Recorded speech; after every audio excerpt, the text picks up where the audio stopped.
the sky, gazing far into the night. I raise my hand to the fire, but it's no use, 'cause you can't stop it from shining through. It's true, baby, let the light shine through. If you believe it's true, baby, won't you let the light shine through for you, for you, for you, for you, for you, for you, for you,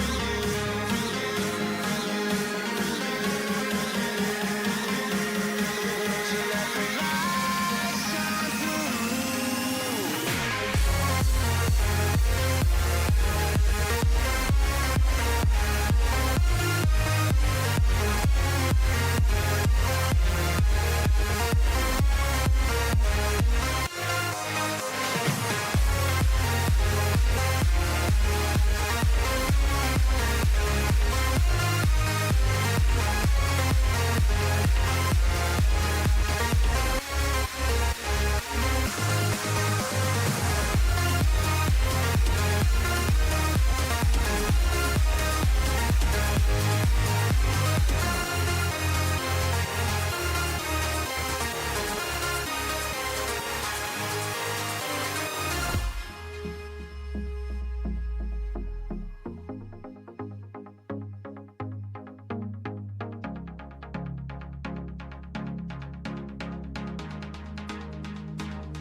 In the sky, gazing far into the night. I raise my hand to the fire, but it's no use, 'cause you can't stop it from shining through. It's true, baby, let the light shine through. If you believe it's true, baby, won't you let the light shine through for you, for you, for you, for you, for you, for you, for you,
searching for a longer day. People feeling like the light has just come. We must never stop the way, yeah. Birds jumping and I hear my name, grasping into a life. Life is happy but it's so intense. must merely make a start. Savannah, I'm coming home. Savannah, we'll never be alone. Savannah, the beauty of the world. Savannah, let's all take a walk. Savannah,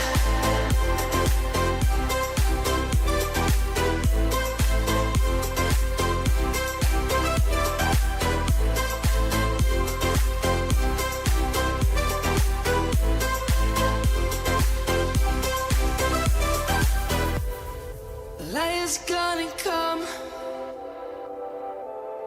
The birds have just begun. We will always take a stand for the people, for the land. Let's go back to when we were young. For the animals we stand. Let's go back to when trees were swung. Kids across the land. Savannah, I'm coming home. Savannah, we'll never be alone. Savannah, the beauty of the world. Savannah, let's all take a walk.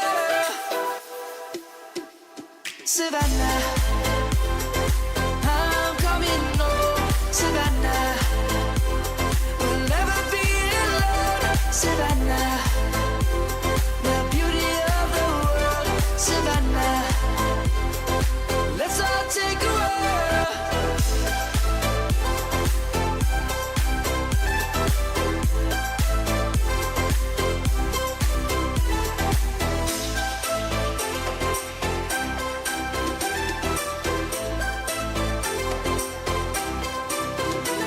Savannah, I'm coming home. Savannah, we'll never be alone. Savannah.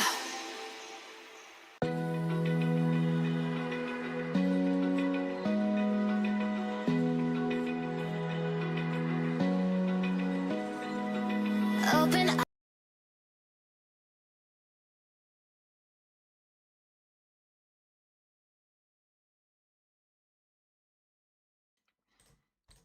Hello everybody and welcome back to the Players Championship and welcome to day number 2, and we've got even better setup in the lineup than we had yesterday with the world number 1 Watchalong, former winner here at the Players Championship, taking on the 4-time ranking finalist Zhou there with the world number 32. He's going to be the lowest ranking seed on the 2-year list when it comes to making the top 16 of the best that are going to be competing for the Players title, but he's still very much going to be a threat. Just ask his last appearance at the UK Championship first round, where he was up against the 7-time world champion. That didn't really stop him from beating Ronnie O'Sullivan, and now can he try and replicate that performance to an extent there, and maybe deliver another shock to Trump, because after winning a German Masters, at last that he's managed to end his 14-month drought without a title. He's gone on to lose in the first round of the World Grand Prix to another player from China, Yuan Zijun. So now it is going to be Trump to get us underway for the first frame.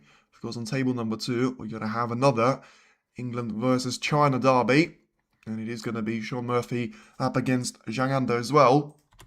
So for now, it's a really good break-off, to be fair, by Trump. And he manages to place the cue ball very close to the ball cushion, leaving out one of those reds that Zhou can potentially try and take on into the right corner.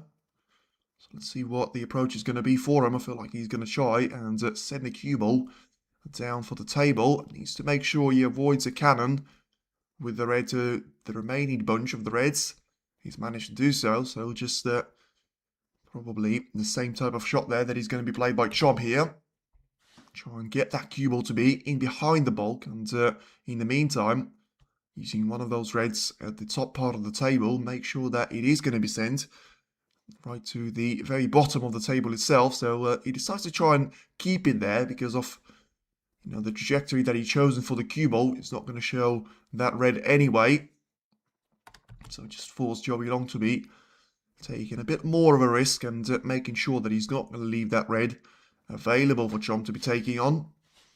And yeah, so a bit of a, I would say, a straightforward start there. If you talk about yesterday, you know, Weezer probably was the only shock, which you might say is a shock there, but when it's Mark Cullen that you're up against, you're always going to have a really good fight. And Alan or Selby were able to defeat Weezer and Jack Lazowski. And in the morning or the afternoon session, of course, we've had another 2 matches to be finished. John Higgins managed to defeat Neil Robertson with a very convincing scoreline, 6 frames to 1. And of course, Chris Wakelin managed to do the same thing to Sao Gudon yesterday, winning that one by 6 frames to 3. In the meantime, Zhou Yilong has taken a bit of time there to make sure he was able to place that cue ball right across the table, and very much for it to be placed in between the yellow and the brown. Managed a really good job there, to be fair, because despite him leaving out a red, potentially that could have been taken there by Chomp.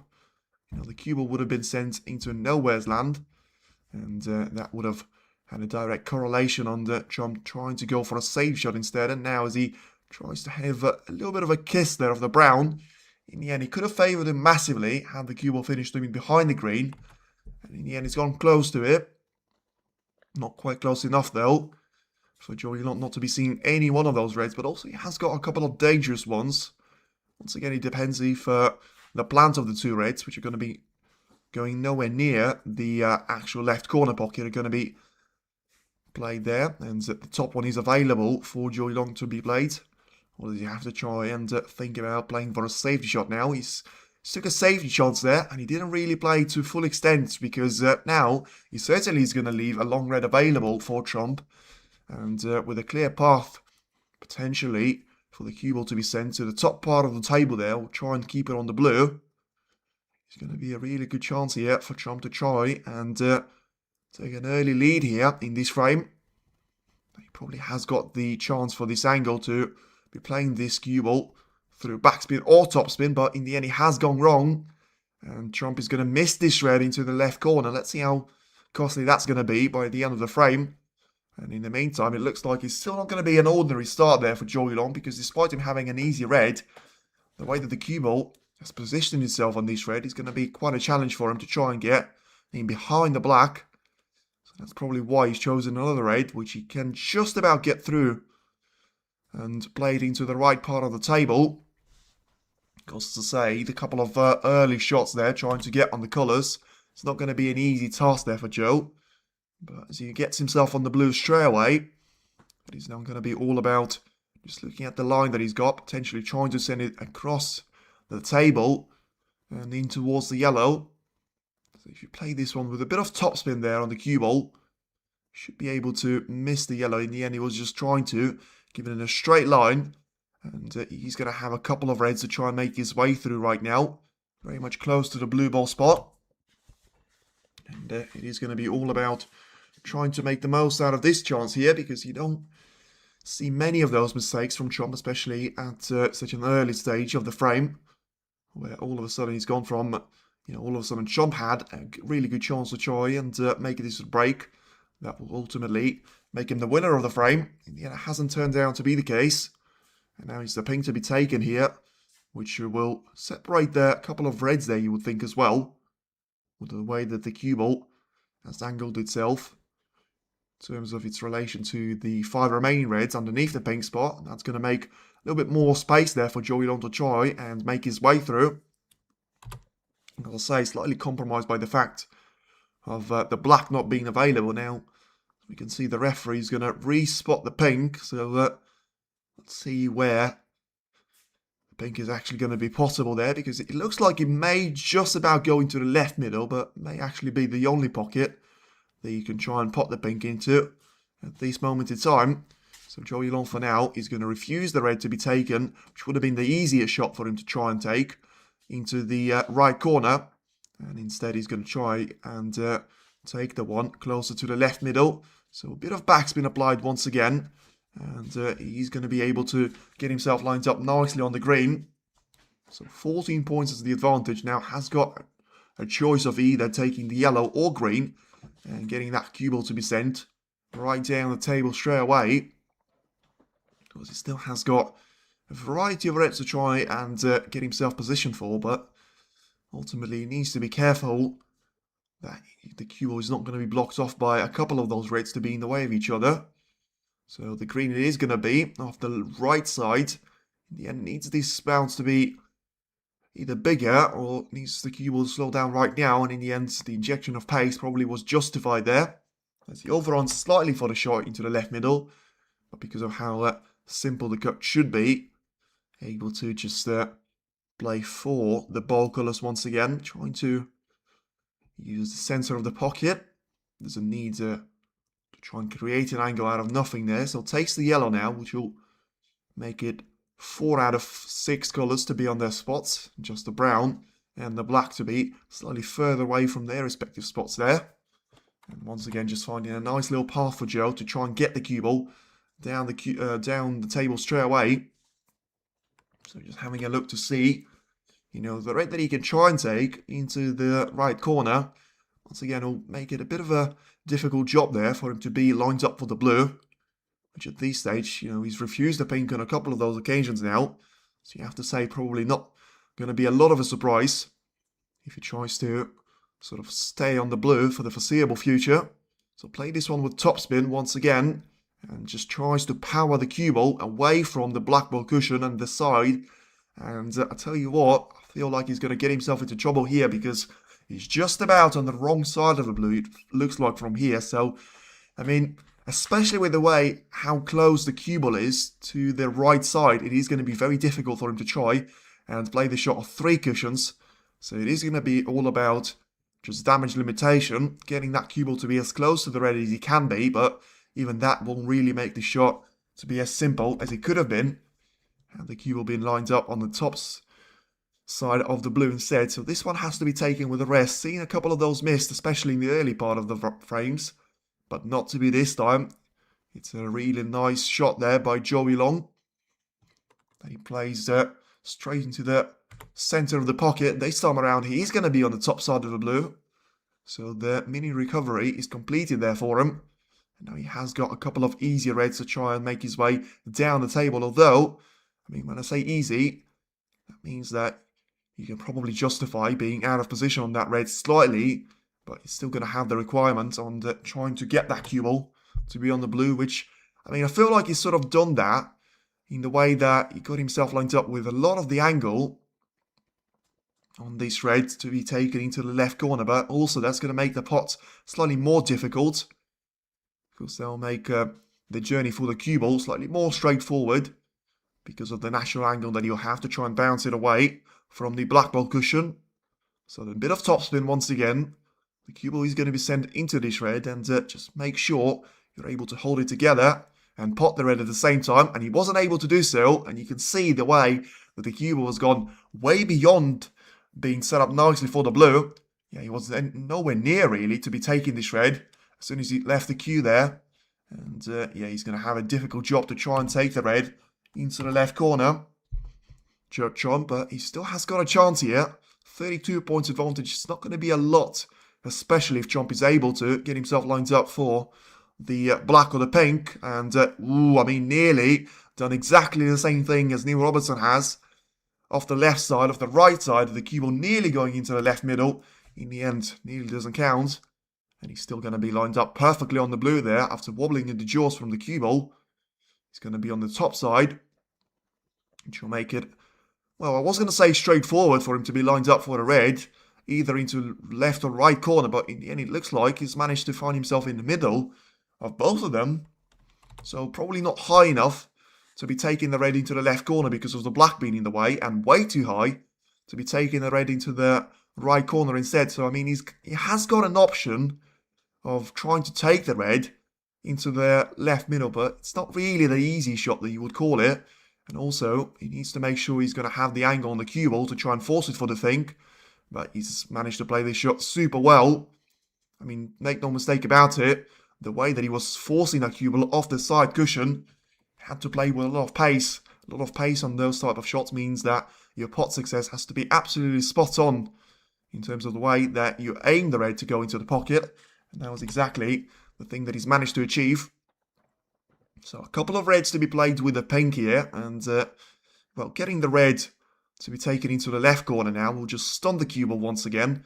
Ideally, he wants to try and give himself an angle on this ping to try and add loads of topspin to try and separate those reds, well, 4 reds underneath the pink away from each other and with as much power as he can. And hopefully he's going to be lined up on one of them into the right corner. And it looks like he'll be lined up onto the left corner instead, which doesn't really matter. I just thought that the way they were lined up as sort of 2 plants to be heading towards the right corner pocket could have done with creating slightly more of a distance in between the 3 of them. But one that he's managed to loosen up quite far away from the back is going to be taken out into the left corner. So once again for the pink that he's going to play, having a look at the black situation, which still does need a bit of attention there from Chomp's point of view. Because he's got those 2 reds, which at this stage he certainly will need both of them. Because he ain't going to be able to build more than 35 points of a gap. And also, I have to say, I mean, he seems very relaxed about the way that he's played the pink. But right now he's got 2 reds that are forming as a plant. And he just about can get through to this red into the right corner. But also, I have to say, I thought the cut was a lot more difficult than he made it look. And now just once again going back for the blue. Because leaving 4 reds now to his name. 2 of them quite far away from each other now. And you're going to be able to get in behind each of them to try and get them into the left corner. As he now finds himself 6 points clear. So 4 reds of those to be taken with expensive colours. And he should be lined up very nicely indeed for him to be taking this lead away. So now take the pink into the left corner. A bit of a backspin once again to make sure that the white is going to be away from the pink spot. And that's not going to get in the way of Chomp. As he now takes the pink into the middle once again. So he's managed to navigate his way through the position really nicely so far in relation to all the problems that he had on his way. But now taking this red has the cue ball to bounce away off the side cushion. And now looking at the pink, I mean, he could have done with the cue ball travelling slightly more of a distance because of the angle. Once again, you need a lot of the spin to be at it on the side spin, I mean. And he's still going to leave the cue ball with a bit of the distance there in between the white and the target red, which makes it slightly similar to the pot that would have been missed by Watchalong. Of course, this one is slightly closer to the pocket, but it's also closer to the black ball cushion, which makes the angle slightly tighter there for him. But Chomp clearly taking no notes of that and able to get himself lined up with a 48 points of a break. Now about to make it the first 50+ break as he's going to be lined up perfectly on the blue. Top side as well. And you feel like just loads of backspin and try and make sure the cue ball is not going to touch the pink or the black. And he's going to be resting onto the black ball cushion. And he's played this one absolutely perfectly. He's just about not straight enough on this one for him to have the angle to play for the black. And once again, you see a couple of, top senior players eliminated already there. But Chomp doesn't look like he's going to be here to play. And, he's certainly going to be here to try and win this match against Watchalong and to try and take a bit of a revenge for the World Grand Prix campaign that ended pretty soon for him at that stage. Up against another player from China. Now it is going to be 29 points of a gap as he takes the black into the left corner. And Chomp seems to be like he's on a roll now. And he manages to get this yellow now into the yellow pocket. They'll get him a chance of making this the break of 88 points. In the end, he misses out on taking the yellow by skin of his teeth. So, of course, Watchalong will come back to the table. I'm a bit surprised, to be fair, that Chomp didn't put a lot more into that black and trying to get that cue ball slightly further up the table there. So, of course, he's going to be happy because Watchalong needs snookers.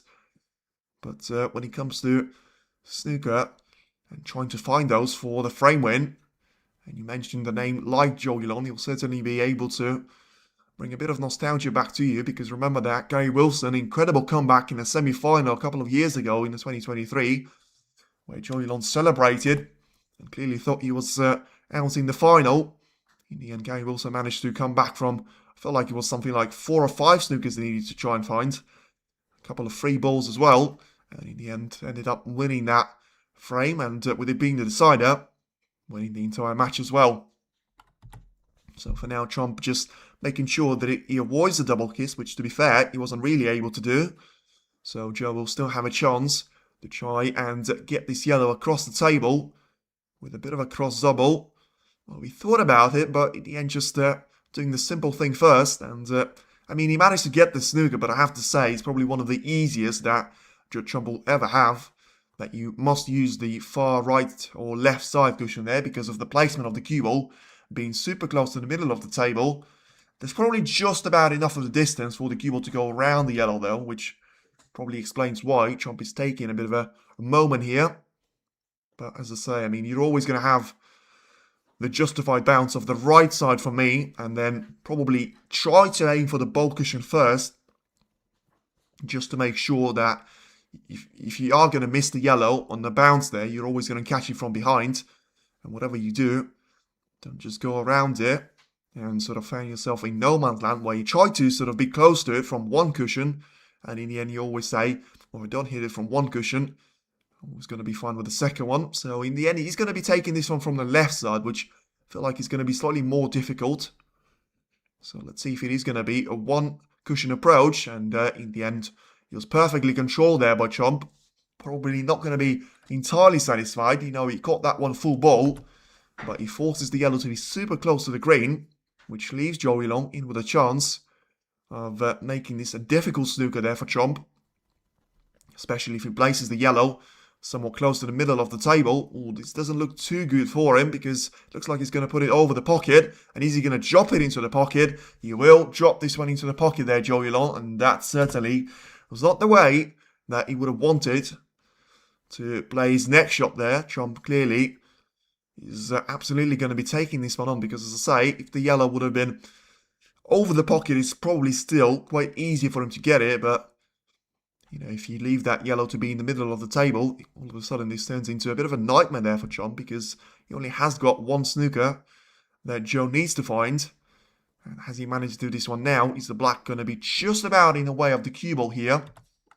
And with the same way, you know, potentially the cross double of green is not going to be available there to Chomp. This one is going to be a lot more difficult to try and find himself out of. If he can't see directly, which he was able to, now pushes the black slightly further away to its own cushion there. And he's going to have the pink to be in between the cue ball and the green. So it's now Watchalong that needs to try and find himself escaping a snooker, which shouldn't be too much of a problem there in terms of hitting the green. It's all about trying to make sure that you don't leave it in open play and leave a chance away to Chomp of actually killing the entire frame away. Looks like he's judged the power just about right, and the angle as well is going to force that green to be heading towards the right side cushion. Of course, Chomp can still try and make this one into the corner pocket, but at least it's not quite as easy as it could have been there for him. So let's see if he's just going to try and go for a cross double at the end. Nearly got that one into the left middle somehow. Got the blue to be away from its spot. So now disturbing the position of the four remaining colours to be on the spots apart from the green, which, as you can see, has been sent pretty much from one part of the table to another with every single one of those shots. And now he's thinking about trying to maybe get that cue ball to be very much heading onto the left side. And, well, a bit of a problem, to be fair, that he can't apply any sort of backspin here to the cue ball, because he would have tried to hold it to be behind the brown. In the end, he still manages to find a really nice line, to be fair, it has to be said. And, I mean, I feel like he's slightly unlucky there with the touch that he got on the black. He may not even need one cushion there. Trump may be able to see this green, and he certainly can. So the black has gone onto its own cushion there, which is not really going to help the chances of Watchalong. And with Trump seeing more than enough of that green, he was able to just send it down the table, put it across, and basically to be putting the cue ball in behind the blue here. So it's going to be all about the shot that he's taken here. So two cushions once again off the right side and to the top part of the table. I'm not sure that he's manages to do this one though. And he might just about slow down in time though. So it's a really good response and a really decent exchange of safeties there from both of the players. You know, especially, you have to say, from Watchalong's perspective. has been super impressive from the way that he's managed to get this green in behind the blue, and Trump is able to recover. So just careful making sure he was going to leave that one perfectly on the left side cushion. So the battle that has dragged on for a bit of the time. So a 3-cushion double there, potentially attempted for Zhou Yulong. I have to say, I don't really understand what was the reasoning and the purpose behind that shot. But he certainly left it for a long shot chance now for Trump to finally kill the frame away and make him very much the dominant force at the opening start of this match. And for now, that's not going to be the case. A bit surprised with the fact that he's taken all the power out of that shot. Potentially thinking about, if the green is going to be left over the pocket, he may try and use the black as the cover-up option for the cue ball. In the end, that hasn't really worked out because of the way that the green has bounced away far enough from the pocket for Zhou to be, well, comfortably seeing the green. And I feel like he is going to have to try and take the risk here because of, if he lands this snooker in behind the black, which I said was out of position, but with the cue ball being super close to the green and the green not being far away from the black either, I feel like just a 1-cushion escape of the right side. And yes, you need to justify and judge the power to an absolute perfection, but if you do it, you get the black in open play as well, which will boost his chances by 25%, because he's going to have 4 colours instead of 3 to play around with. And also he's going to have a potential snooker, which, if he does it, it's going to be really difficult for Trump to try and make his way out of. You can see more than a minute already taken on this shot. Let's see what the reaction from Zhou is going to be here. Trying to switch the pace up, to be fair, and still trying to get that black to be in open play. But doing that through forcing the green into the black was always going to be impossible for him to justify where the green would have finished. And of course, a bit of injustice there to him that he would feel. The green is going to finish pretty much over the pocket, and now Trump is not going to have any issue with taking this one in. The cue ball is going to avoid the right middle, and it's now going to be a 30 points advantage, so 2 snookers needed.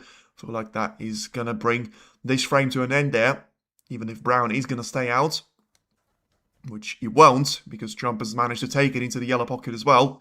And it is now going to be Trump 1, Zhou Yulong 0. So a bit of a strange frame there, because Trump wasn't really playing well at the start of it. He made that costly mistake, which, I say costly, cost him 32 points at the end.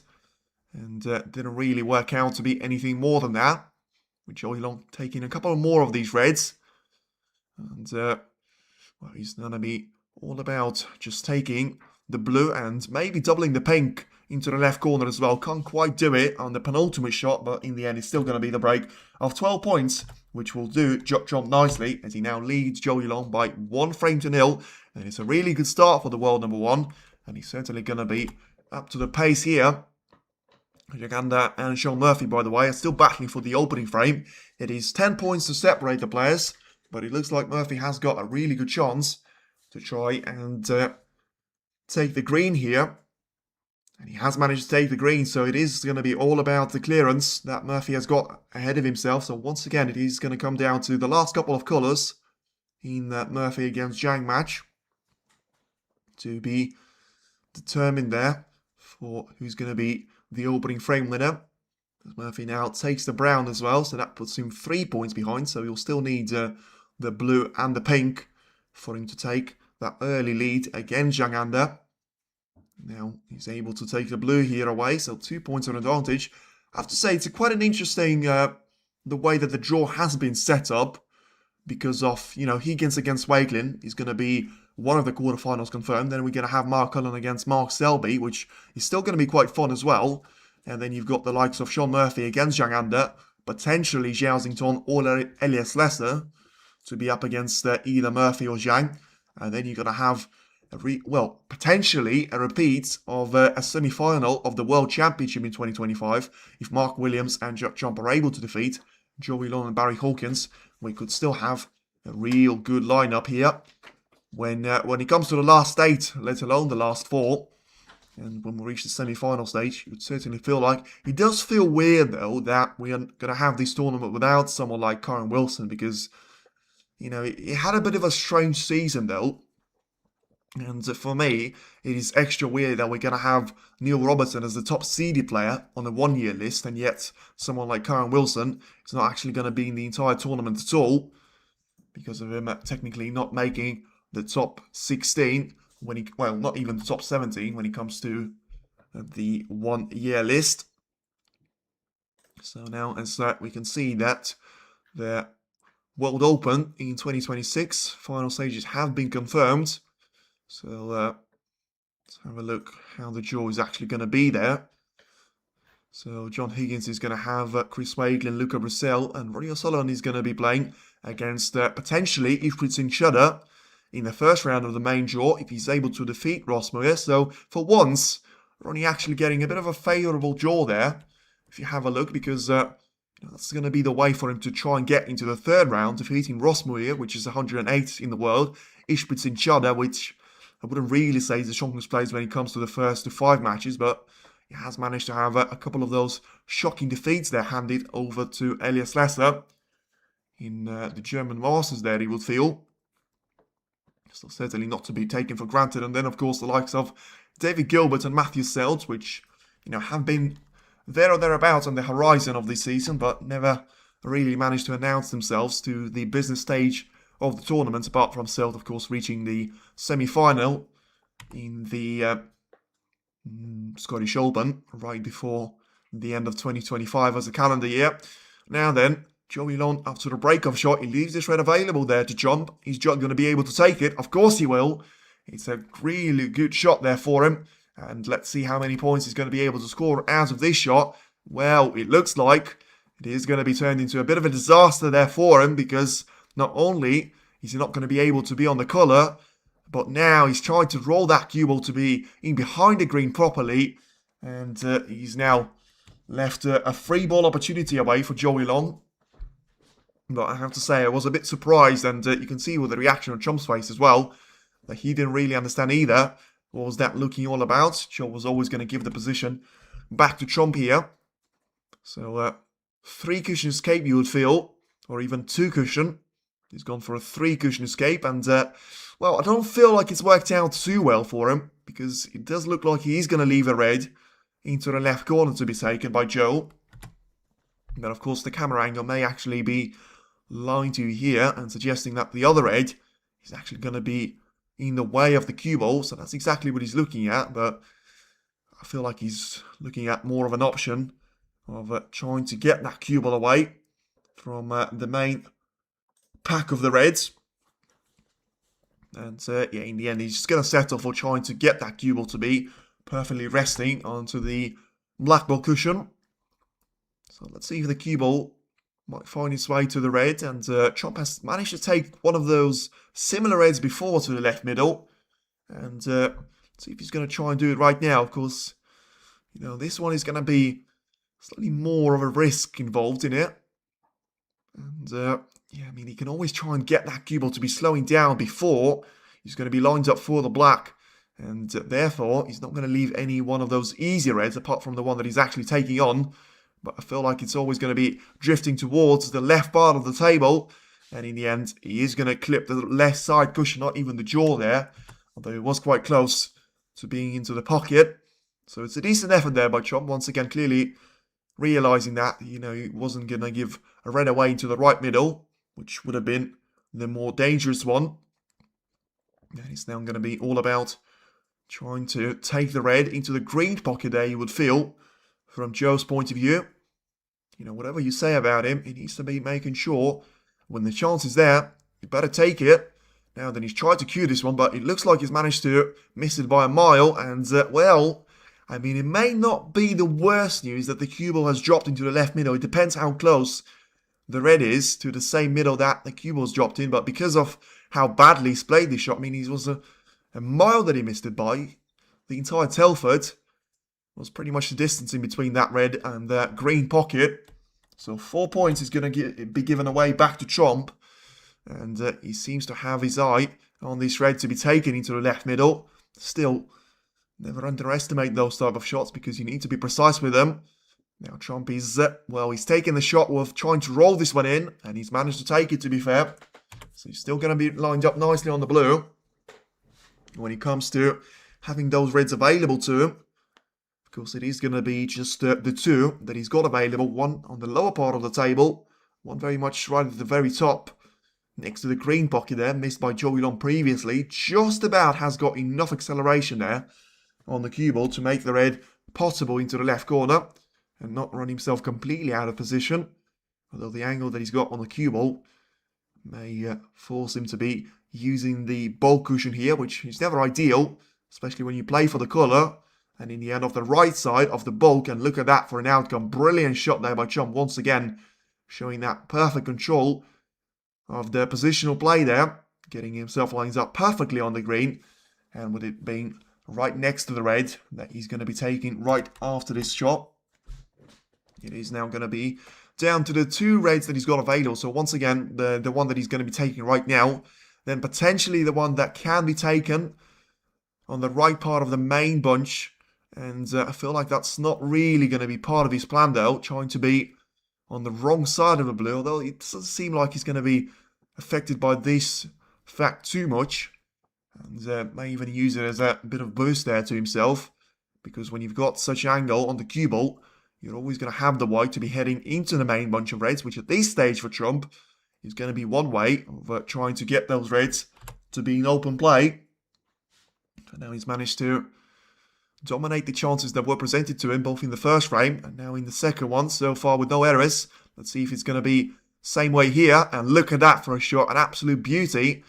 And that is a masterclass of a shot from Trump, because he may look simple, but the outcome that he managed to receive still very much comfortably on the black, and still getting himself 5 more reds to be in open play.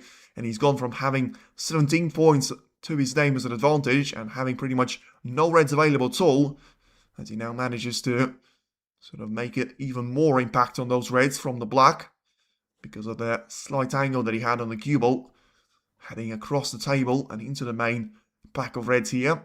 Manages to get a couple more there to his name.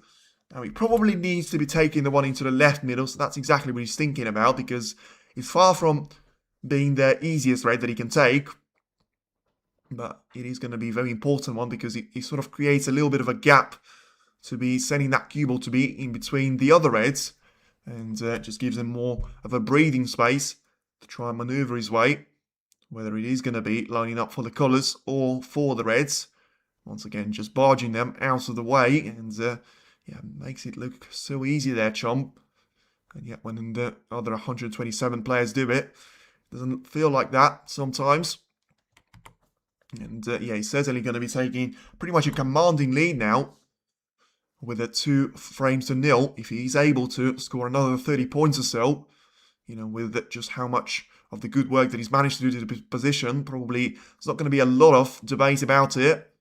And the minor problem that he's going to have the black covered up and not playable into the right corner, you can always justify and adjust to it by the fact of, you know, playing that cue ball to be on the right part of the table, with it being on the top side of the red, so that when you play with a bit of backspin, you're always going to have a nice little line for that cue ball to be taken across the table, and you can see average shot time, and that includes the safety, by the way, which there have been plenty of played in between those 2 frames. 20 seconds for Watchalong, 28 seconds for Watchalong. And also, you have to say, when you're scoring those points, sometimes when you're making your way through such positions, you know, yes, this could be playing to your benefit, because technically you are playing more of the shots that are going to be within the break, which are always going to be faster if you compare it to the actual safety play. But also sometimes, you know, you need to take a minute or two to be thinking about the positional play that you have to take to achieve the perfect outcome there for yourself.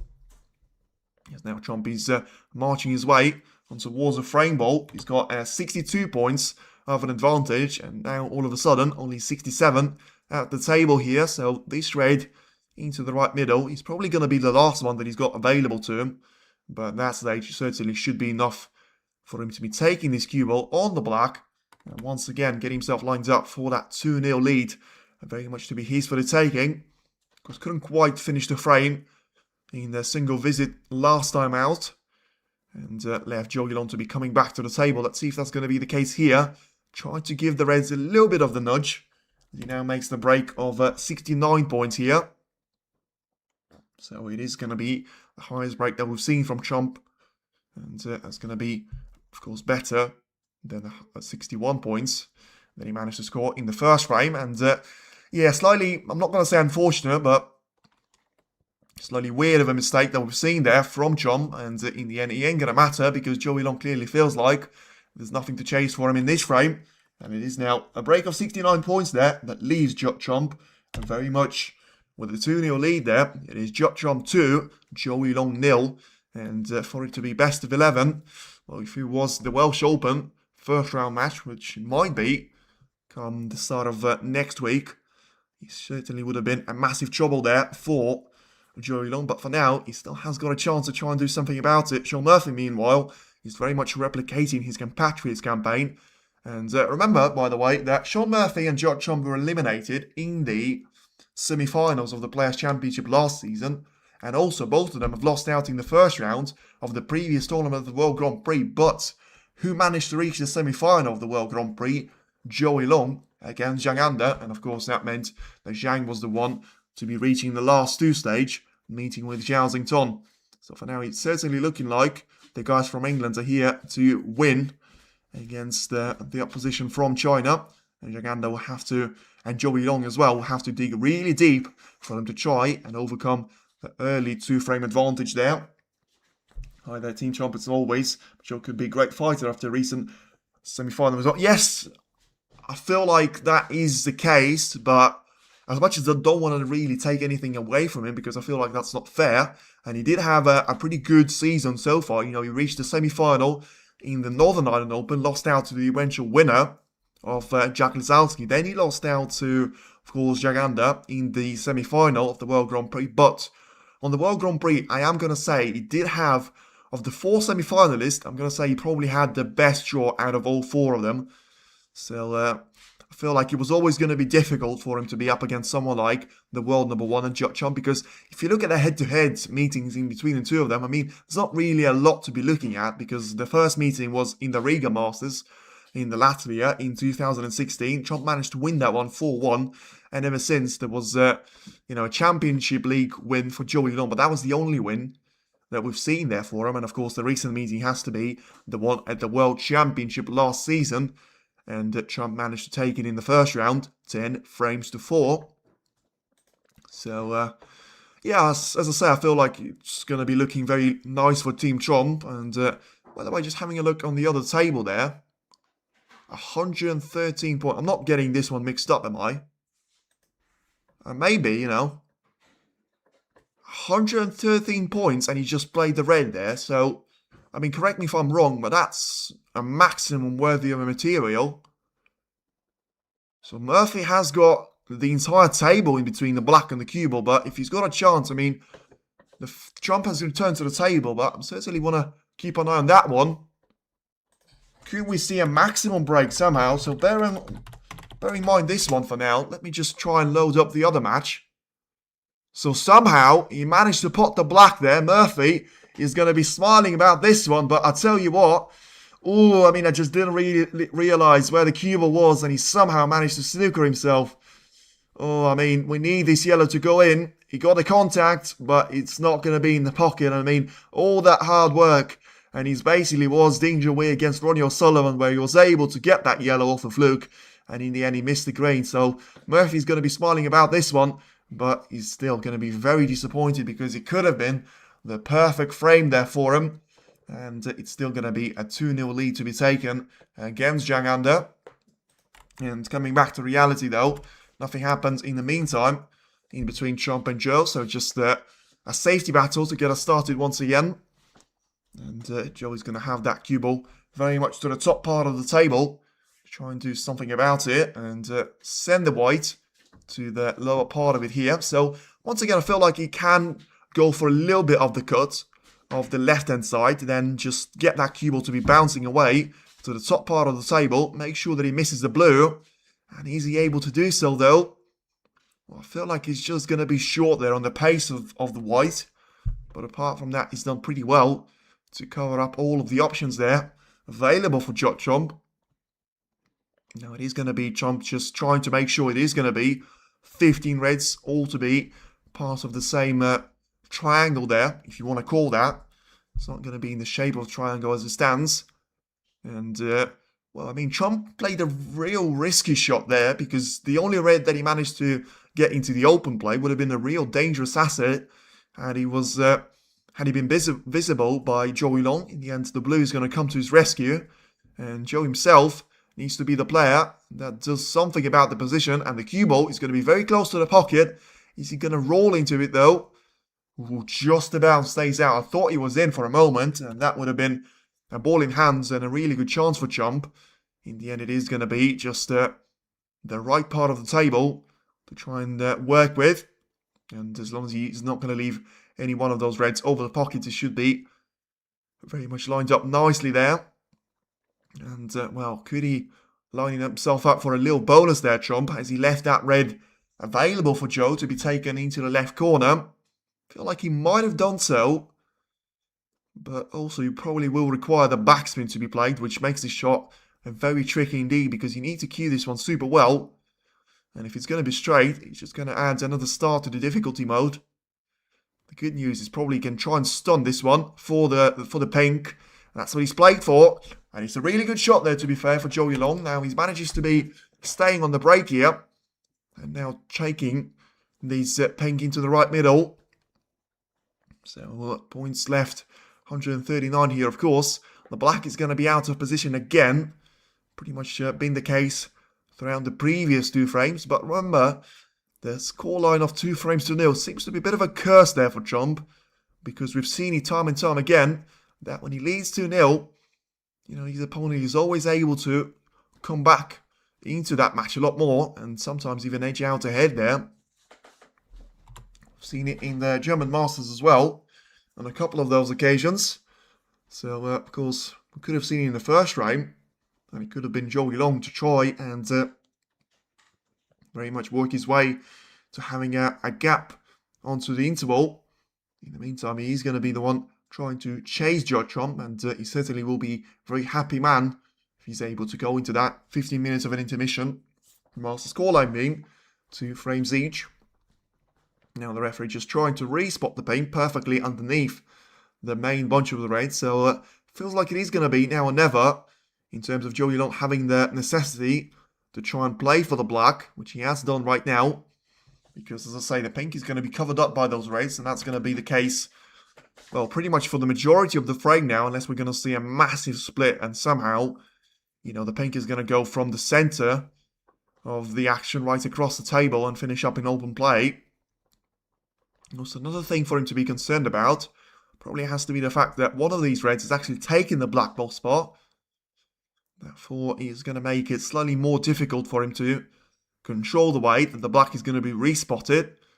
And also, as well, at the same time, he needs to try and find himself position on the red. Which, I mean, he could have played his black cleaner. In the end, rattled in the jaws, but still dropped in. Now, 15 points is going to be the advantage here for Zhou. And let's see the way the black is going to be placed here. Is it going to be in the way of a couple of those reds? But from this angle, it looks like it is going to be underneath. And therefore, if you clear the red from the right part of the table, the black should be possible into both left and right corner pockets. But mainly the right one that he's going to be concerned about. So let's see which way he's going to try and take the red now. As I say, he's got the one available into the left and the right corner as well. I feel like there's no surprise about it, that he's chosen the one into the left part, which doesn't really require you to do anything with the cue ball. Just push it onto the left side cushion, get yourself lined up for this black to be taken, and then you should have a really good chance of taking the black itself into the right corner. But still, could have done with that distance being slightly less of centimeters there. Then it's actually going to be the case, and that's why I said it. The cue ball was too close to the side cushion. The black is going to rattle in the jaws, and this time around, he's missed it by enough there for the black to stay on the table, and you can see the disappointment. He knows that it is probably going to be, well, if not the turning point, then just the confirmation that with misses like that, it's going to be impossible for him to be the winner of this match. Now it is going to be Trump to step back to the table here.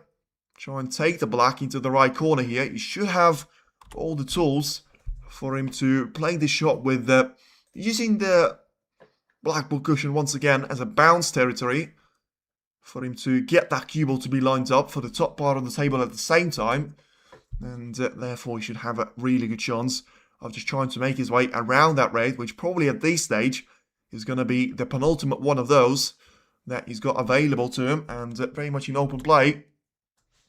So for now it's going to be 8 points scored there for Chomp, and you can see he's got pretty much triple, and when it comes to the number of points that he scored in these 2.5 frames. So, I mean, you can see what he's trying to do there, leaving that cue ball to be underneath the black, which is always going to be a sign that there's going to be a lot of force on those black.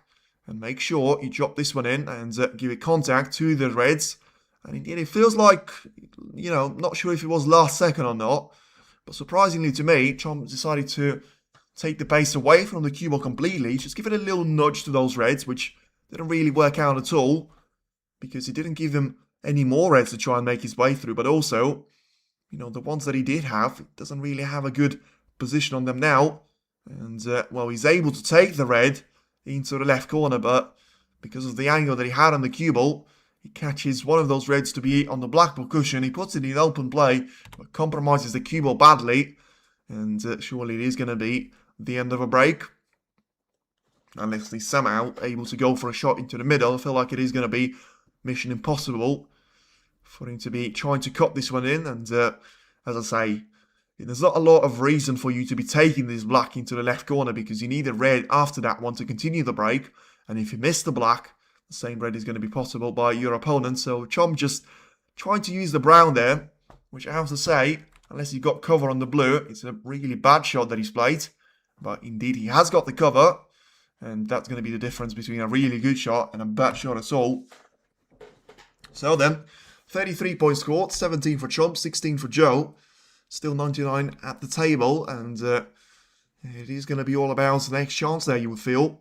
Because it's the first time that Chomp has stepped up to the table, scored a couple of those points, and wasn't able to win the frame in the same visit to the table. So Zhou trying to do the simple thing first, was to roll that cue ball to be close to the main bunch of reds. I do have to say, don't really like those type of shots for Watchalong's sake, because they never really tend to lead you to anything good there. Because Chomp is going to send that cue ball away to the top part of the table yet again. So he needs the cover for the blue to be very much on his side, but I feel like he's managed to get that cue ball to be a lot deeper onto the top part of the table. And if anything, every single time that Watchalong plays that shot of rolling the cue ball into those reds, it's going to get more and more difficult, because Chomp will just keep pushing those reds away from the main bunch, and therefore he's going to have even less options there for him to try and make his way through. So I feel like I understand why he's doing it, because he doesn't want to leave a red out to the right corner that Chomp always seems to have cover for, because of the way that he sends that cue ball to be across the right part of the table. But Zhou doesn't really have that luxury, because technically he's going to be one shot behind. And yeah, you can always try and go for a thin contact on the left part of the bunch, but you feel like that way you need that contact on the cue ball to be justified to perfection. Let's see what he's going to try and do here. And simple enough, just force that cue ball to be onto the blackboard cushion. And smart enough, I'm not sure whether that was part of the plan, or he got slightly fortunate. He manages to cover up the long shot available to go along the right side cushion there for Chomp, which at that point would have been completely risk-free, because you leave that cue ball to be on the black, but you're not playing for the red, and apart from the one that you're missing, you're never going to give a red away, which is going to be an easy one for Watchalong to be taken. So that was a smart shot, and now Chomp needs to make sure he's going to be able to, well, if not re-establish his one-shot advantage, then at least make sure he's not going to be the one chasing the tail there.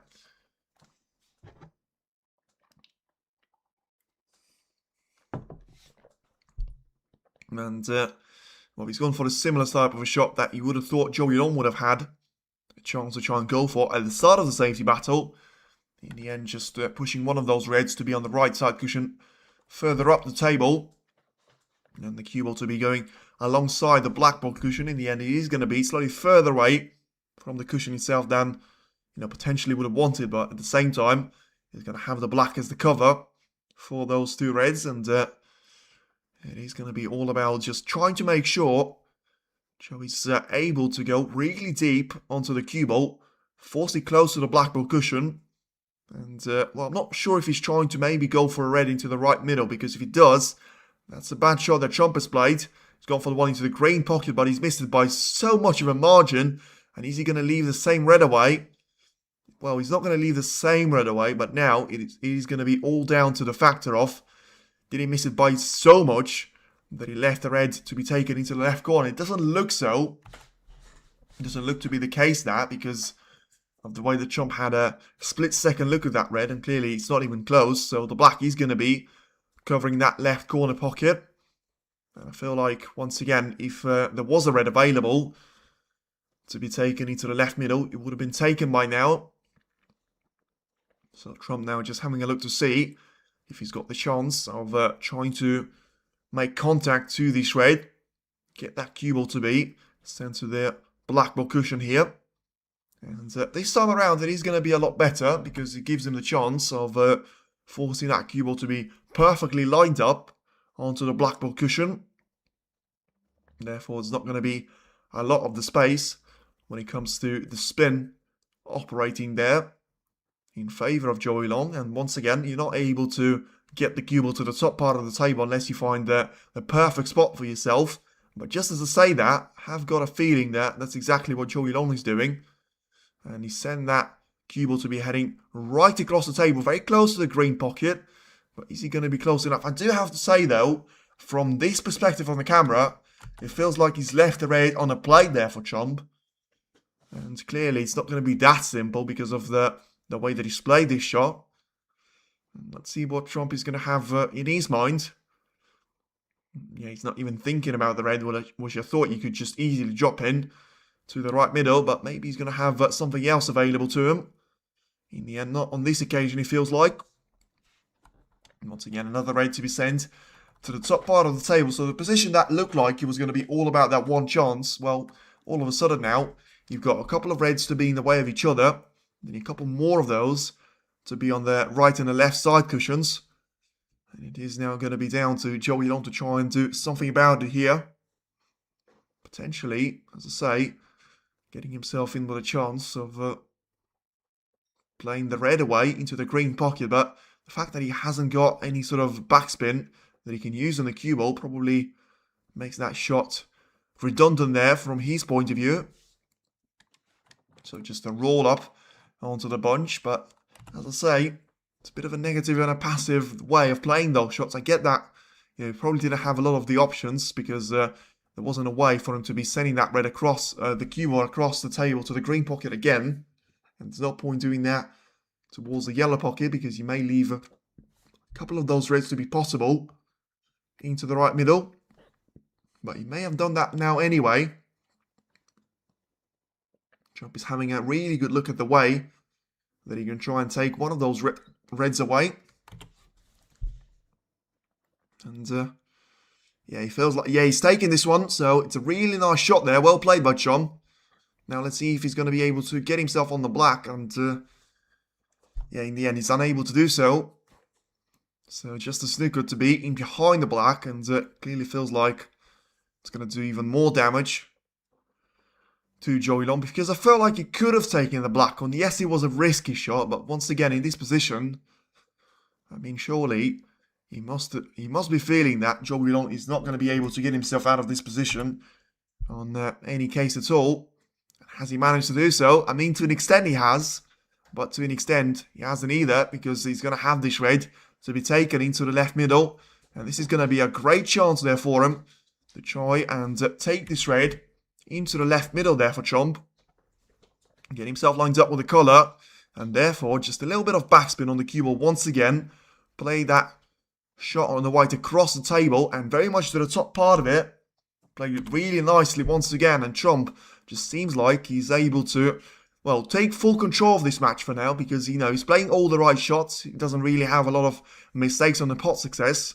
And so far, the only time that he's managed to finish a break without winning the frame at that point, barring snookers, was the point where he was really unlucky to be catching another red on the way of the cue ball.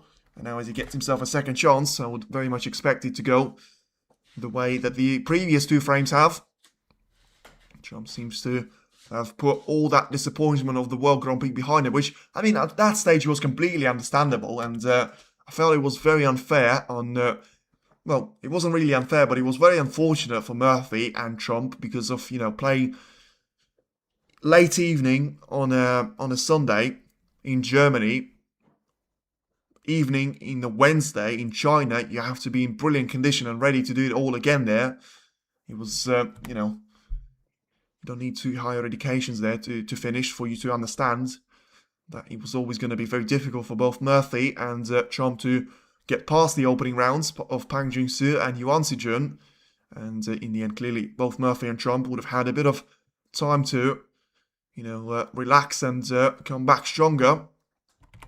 Certainly seems to be the way that Trump has approached this match so far. Once again, getting the break of 13 points and counting. But more importantly, it's going to be all about just trying to get those reds in. That cue ball to be played for the black. And you should have a great chance of finishing the frame away at the current visit to the table. So just thinking about the perfect cue ball placement that you'll need to try and take that red underneath the pink into the right corner. He's going to have a slightly more of a difficult job for him to try and cannon that one away. Because once again, to do it for on the black, you're always going to have very limited options in terms of where that red can actually go in relation to the cue ball. So Trump feeling that he probably didn't have the perfect angle on the black, so he's going to try and settle for playing the positional shot on one of those reds to the side cushion. He's managed to play this one pretty much perfectly. Shouldn't have any problem taking this one there from this such angle.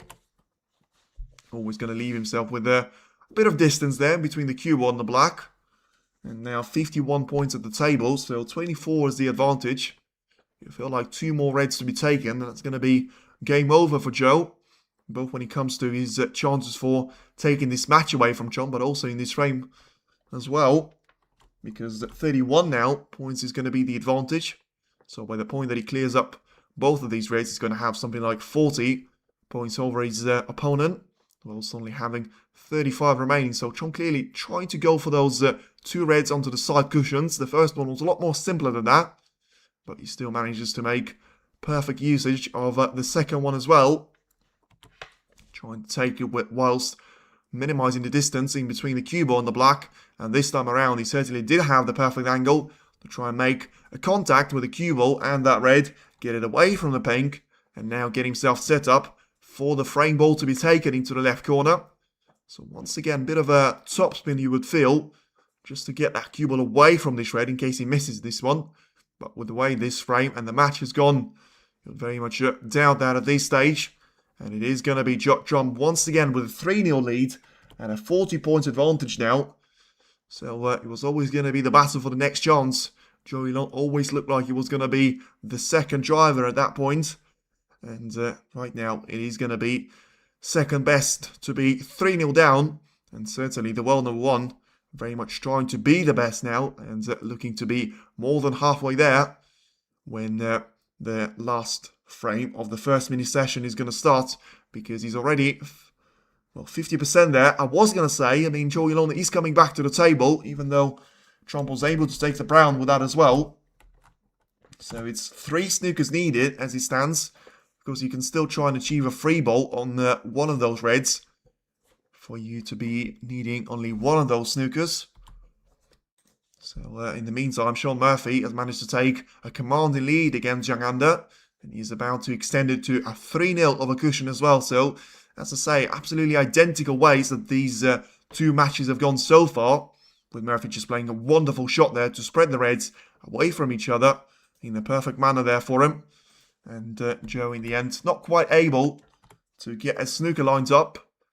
And that red is going to be sent towards the green pocket. This is going to be close. This is going to be really close. And in the end, the red is just about going to stay out. But it may force Zhou to concede. Because that's going to bring the free ball out of the equation. Because he's not going to be able to keep this red away from the pocket. And it is going to be all about trying to get position on the black here. And, well, get legitimately 3 snookers there on the yellow or any one of those 6 colours. So now it is going to be all about taking the black here. After he's able to take that red away into the green pocket, has that cue ball to run away towards the yellow, and in the end he's going to place it perfectly onto the bulk line, which is not going to be perfect for his chances of trying to get the snooker lines up in behind either one of the bulk. I feel like it is going to be just trying to send the cue ball towards the spine there, and decent effort, just needs it to slow down, and he just about has there, so it's a really good shot from Zhou. The problem is that yellow is going to be just about close enough to the bulk cushion for me to say that it's probably impossible for you to go around it, and he just makes it such a big target area, especially if you play with power for Trump, and in the end he was able to catch it full ball from one cushion only off the left side, and once again back to Watchalong it goes here. Joey's going to have a look to see if he's got a chance of seeing this yellow, and in the end you can clearly see the frustration getting the more out of him and the best out of him as well, because he was just thrashed the cue ball towards that yellow, and it is going to be frame conceded there. So once again it is Watchalong that is going to be the dominant force here, as he's got a 3-0 lead against Watchalong, and he is now very much halfway there into the quarterfinal. It is Watchalong 3, Watchalong 0, and the world number 1 certainly seems to be up to his very best when he needs to in the first round. Exactly the same situation as we're going to see in the match of Shaun Murphy against Zhou, because it is going to be another break of 50 plus there, break of 88, 120 and 24 points there by Shaun Murphy. He's going to mean that he's got a 3-0 lead as well against Zhang and Watchalong. And Zhang from going to the semi-final and a final appearance for Zhang, it looks like it is going to be roles reversed, and the first round exit for both of these two players. You know, the odds for Murphy and Trump to be the winner are going to be as low as 0.2 and 1.06. But at the end, you know, in snooker, you never quite know that it's over before the match is finished. And in the meantime, you can always have a look with the way. So, Tsitsipas managed to take the open set away, so just slightly away from the snooker. And Svitolina is able to be within 1 game away of defeating Bencic there. So, if you talk about the evening session, though, as I mentioned, we're going to have Zhao Xington against Elias Lesser in the battle of who's going to be playing against Shaun Murphy or Zhang Anda, and then Mark Williams against Barry Hawkins in relation on who's going to be featuring in the second quarterfinal of Trump, Watchalong, Mark Williams and Barry Hawkins, 2 players from these 2 pairings. And now as we're about to get the Reds ready for the 4th frame to get started in each of those 2 tables there. Zhang Anda is going to be the player to break off in his battle against Shaun Murphy. When I say battle, so far it has been a bit of a demolition job, because in between the 2 players, you know, Zhang Anda has managed to score. Let me have a look to give you the stat there. So he scored 8 points, which both of them came from the foul shots from Shaun Murphy's point of view. Then he didn't score any in the second frame, and then he scored 42 points in the first frame. So that was probably the only chance that he had. And if you have a look at Watchalong's campaign, you know, he's got 62 points as his total. The highest break achieved in the first frame was 32 points. And you can see Trump is going to have triple those numbers when it comes to total points scored, as he's got a 207, and the breaks of 69 and 61 to be the only ones that he had for it to be over the value of 50 points. For now, still waiting for the referee of the table number 1 to give the cue ball away. I feel like it is going to be Watchalong's turn this time to be breaking off, and it is. So Zhou desperately needs this frame, and unless he's going to be able to win this one, he's going to be in the world of trouble, and trying to recover from being 4-0 down. So just trying to look at this from his point of view, getting that cue ball across once again from the left and the right side. Got really nice pace on it, to be fair, in terms of the way that he managed to judge it.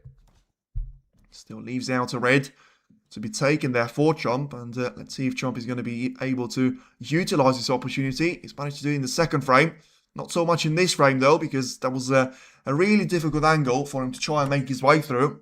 You know, that red was very much closer to the right side cushion, which makes the angle of the pocket very much difficult for you to be aiming towards, and also the cue ball placement was far from ideal.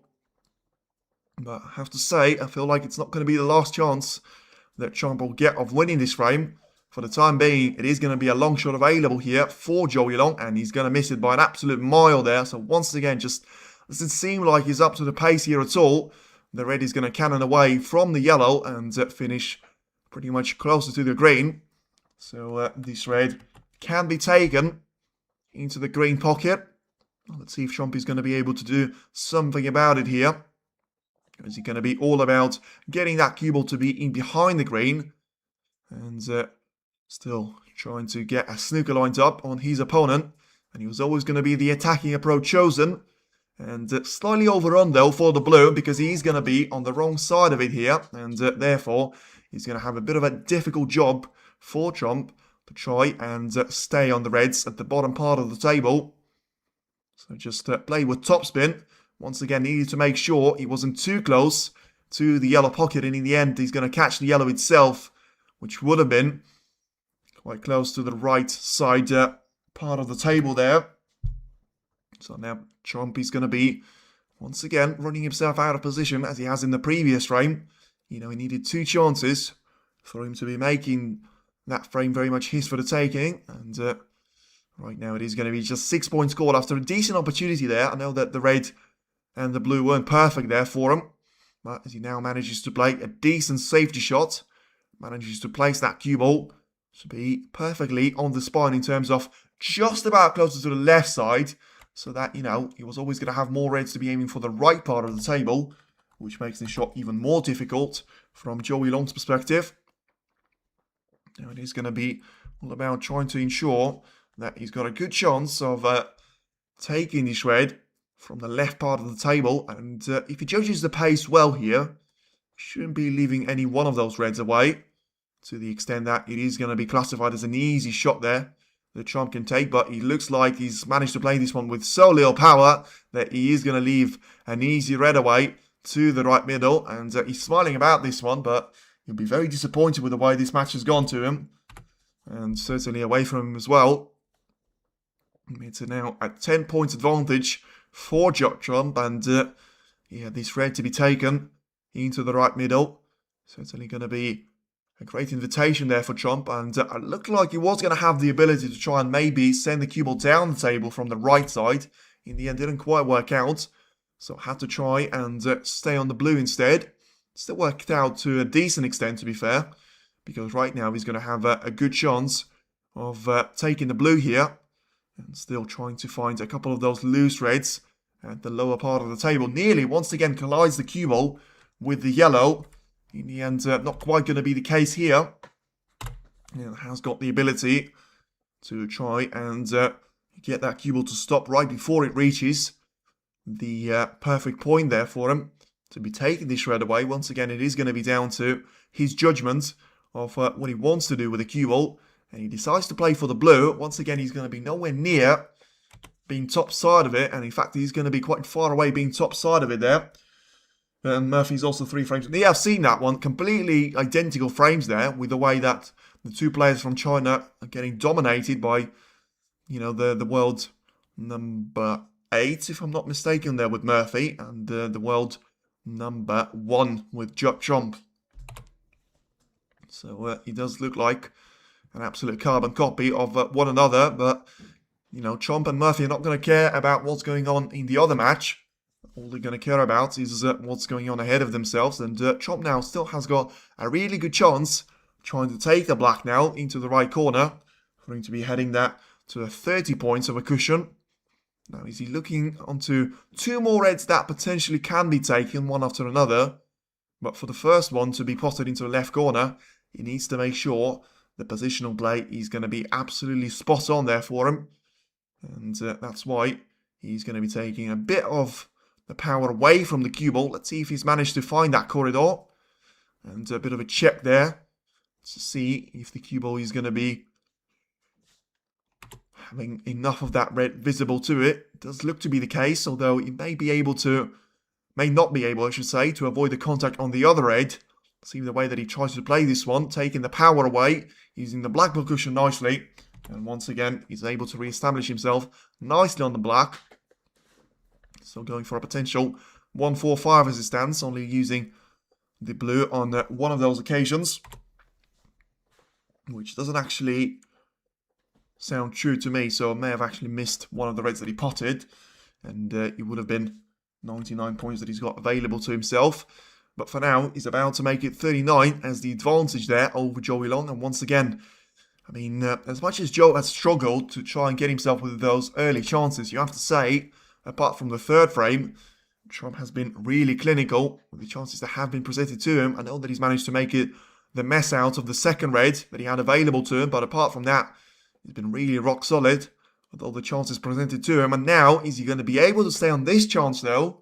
Because I feel like, despite all of these reds being located super nicely, he may just have a couple of them to be in the way of each other. So Trump has still gone for the shot into the left middle, and he's missed this one. So clinical, as I say, clearly not clinical enough for him to be taking this one away. And now 46 points of an advantage there. So not quite going to be, well, enough there for him to be resting very much on his seat and just having a look at the way that he wants to sort of spend the intermission away, because he still needs a bit of work to be done here. Maybe 20 or 30 points that he's going to be lacking here as he stands. And yeah, just getting that cue ball to be across the table to be sent on the right side cushion. And once again, it is going to be turn given away back to Trump here. So yeah, he needs to try and make his way through the left part of the table now.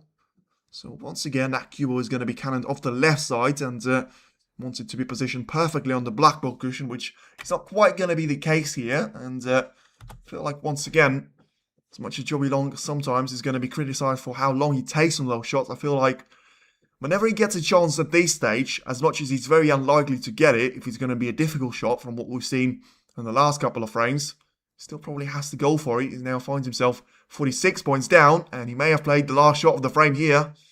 Well, that is a horrible mistake there.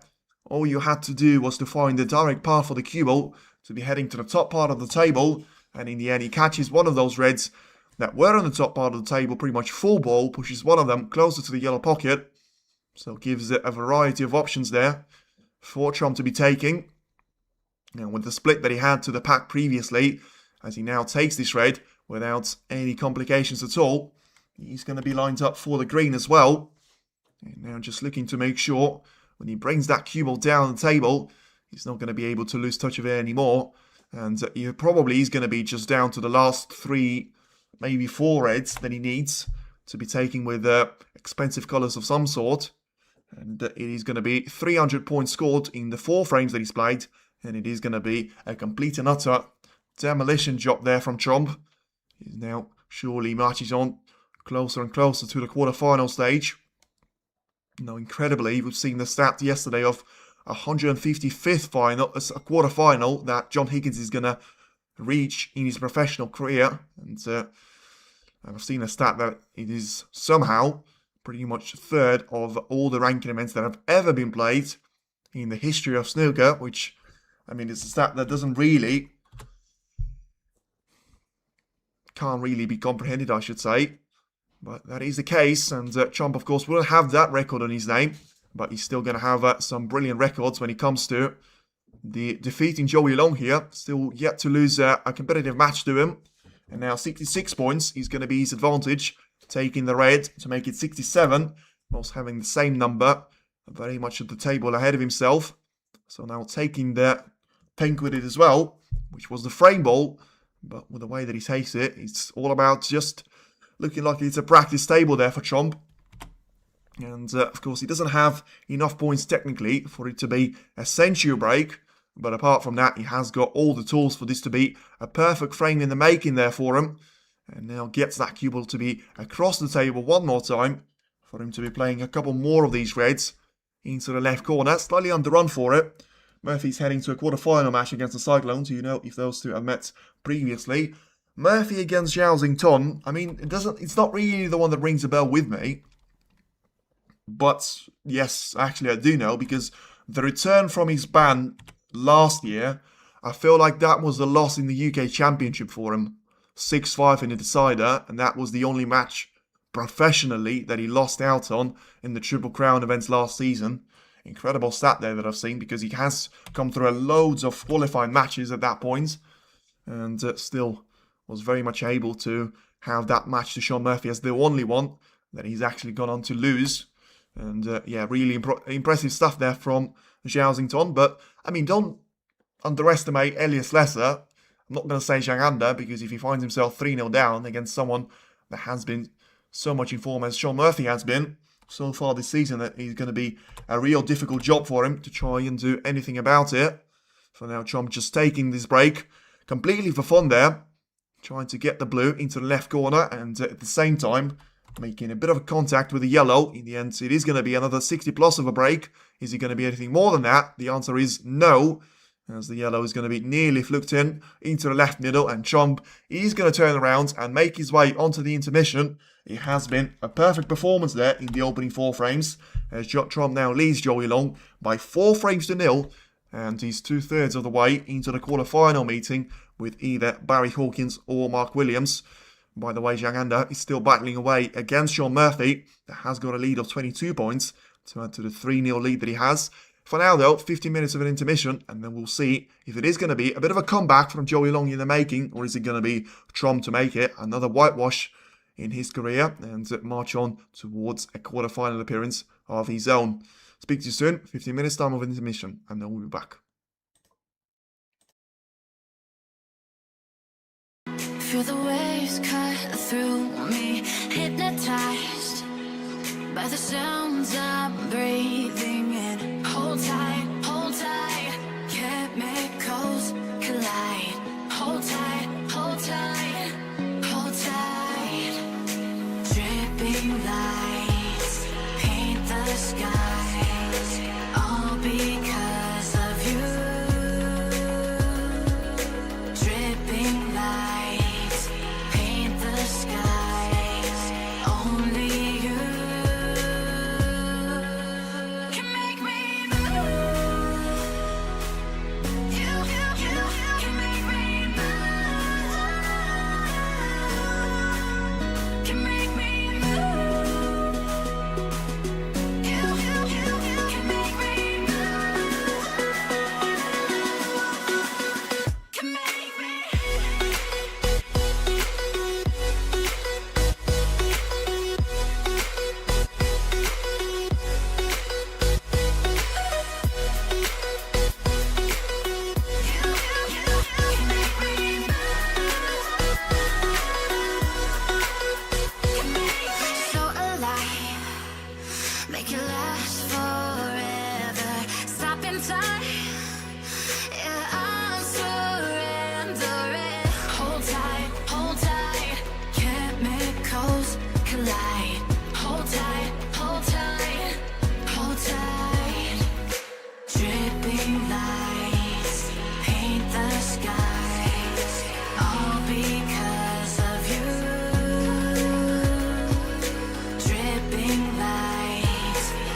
notice my own silhouette.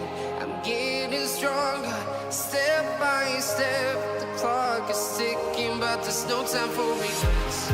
I've been flying from town to town, from London to Taiwan. I've been all around the globe, trying to protect your soul. We are heroes tonight. We will fly above the sky. We are heroes tonight. Yeah. We are heroes tonight. We will fly above the sky. We are heroes tonight.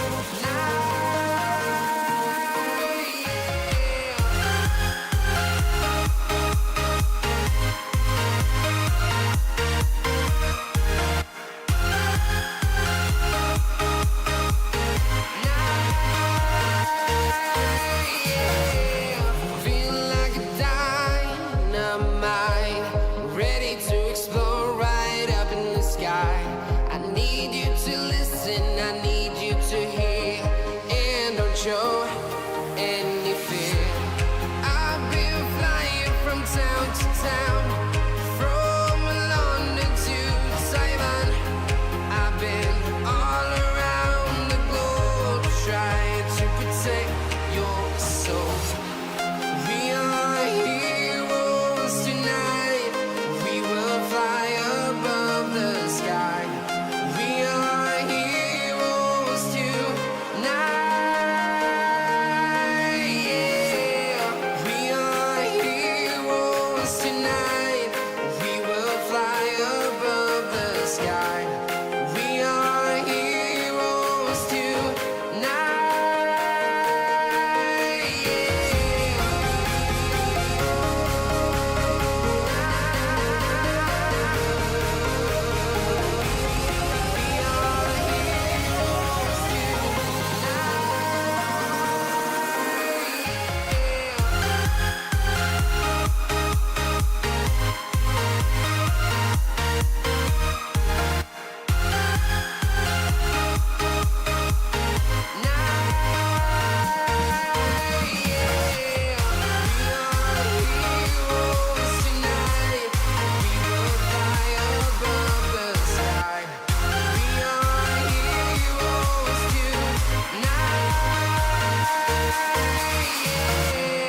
I've been flying from town to town, from London to Taiwan.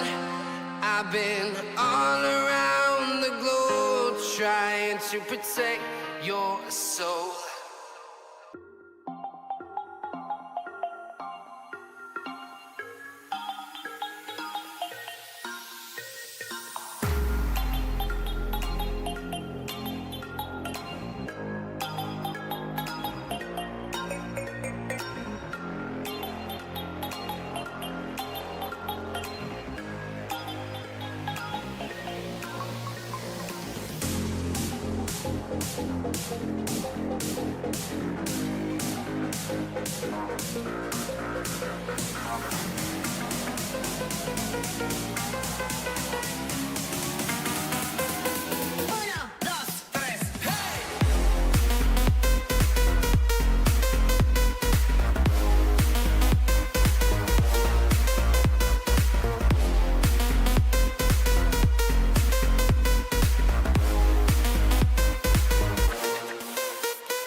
Right then everyone, we're back from the intermission and let's see what the second mini session will bring to us, and certainly and especially from the point of view of Watchalong, because he needs to try and make sure he steps up his game badly right now, because for every frame that Watchalong wins, he needs to make sure he's going to be able to win 3 of those. And yeah, Chomp is only 2 frames away. Zhou is still, well, remaining to be on 0 there in terms of the frame count next to his name on the score sheet. And meanwhile, we have gone slightly, well, outside of the schedule with Shaun Murphy and Zhang Anda battling away for the 4th frame. And it's a battle now on the last red. And it still feels like it's a massive advantage to Zhang Anda with 28 points of an advantage that he has. And well, Shaun Murphy there just playing a bit of a risky safety shot. I'm not sure that he's left the red over the right corner pocket, but in the meantime, the break-off has been done by Watchalong, and he's got the cue ball pretty much where he wants it, in behind the yellow, and at the same time, well, on the line of the yellow, and at the same time, very close to the ball cushion. So Zhou will, no surprise there that he'll try and set the cue ball diagonally across the table, once again, trying to hit a contact with the red. The cue ball will bounce away onto the right side, whilst the red will bounce away from the black ball cushion and go to the top part of the table. Let's see if it is going to be a shot which is going to have a bit of a risk involved taken into the left middle. There was a hint of that, and Trump clearly feeling that, you know, he can't afford to be taking those risky shots right now, and he's going to be all about trying to make sure he's going to be in the quarterfinal as soon as he possibly can. And in the meantime, Zhang wasn't able to take the red into the right corner, so the 4th frame does seem like it is going to be shaping up in a very interesting fashion there, in between Zhang and Murphy. But for now, it's a long shot available once again for Watchalong. Is he going to be able to cue this one well enough? Well, I mean, he kind of did, but at the same time, he kind of didn't as well, because the red is in, and it's a really good pot that he has, but clearly is nowhere near to be on the black, and you know, he's quite far away from the blue as well in terms of the angle there that he needs to try and take this one in. So let's see if he's going to be able to make it 2 out of 2, and he is able to do so, to be fair to him. So maybe it is going to be a bit of a rebirth of Watchalong. The problem is it's probably going to be slightly too late there for him, but we have seen a last 16 or a last 32 match of a Chinese player against Trump this season, where he was 4-0 down, and he managed to win the entire tournament. And that point of view, of course, it was Weezer at the International Championship, was 4-0 down, and managed to win 6 frames on the bounce, before defeating the likes of Hawkins and Zhao Xington, and then over to John Higgins as well, for him to be the winner. Because Zhou have a, well, I'm not going to say less experience there, because technically, of course, he's older than Weezer, but he probably doesn't have the same ability to be playing the game same way as Weezer. But, you know, if it was done before, it means that it can be done again here. And, yeah, you can see Murphy now is on a roll, and trying to, at the same time, get himself lined up with a 4-0 advantage over Zhang Anda. He's now going to be down to the brown for him to try and take, because couldn't quite play the positional shot to the perfect manner for him. And in the end, the brown is going to stay out, but at the same time, it's gone far away from the pocket for it not to be playable there for Zhang. So once again, it doesn't feel like it is going to be all over. And in the meantime, Watchalong is now going to be taking the black on. And what is that? I mean, with all the misses of the black that he had, they surely has to be taking the biscuit, because that is absolutely atrocious from Watchalong's point of view. And after a couple of such good shots there, it's one shot of a mistake, and look at that from Trump.